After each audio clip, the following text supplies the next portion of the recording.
Konferans liqasında iki təmsilçimiz var. Neftçi mübarizəyə ikinci mərhələdən qoşulacaq. Zirəni də böyük ehtimal ikinci mərhələdə görəcək. Rəşad Sadovun komandası ilkin mərhələdə Torpedo Kutaisi ilə məsələni Ruan Renatonun dublu və Volkovun qolu ilə elə ilk oyunda həll etdi.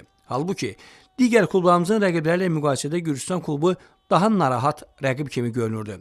Gürcüstanda hazırda çempionatın davam etməsi Torpedonun xeyrinə əsas amil kimi qəbul olunurdu.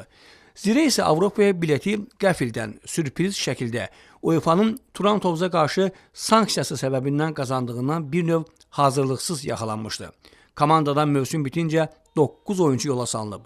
Bununla belə heyətin əsası saxlanılıb. Yalnız Portuqaliyalı qalkiper Thiago Silva'nın gedişindən sonra qapıdan narahatlıq var. Ötən mövsümü ehtiyatda qalan Aydın Bayramov Torpedo Kutaisi ilə maçı qol buraxmadan keçirdi. Lakin qarşıda daha çətin sınaqlar olacaq. İyulun 16-dakı cavab oyunu da yəqin ki, ilk qarşılaşma kimi Zirə üçün rahat keçməyəcək. Başa düşürdük ki, onlara meydanda rahat rəftar eləməyə imkan versə, bizə çox ciddi problemlər yarada bilərlər. Və o yüzden də ilk dəqiqələrdən çalışdıq təzyiq göstərək.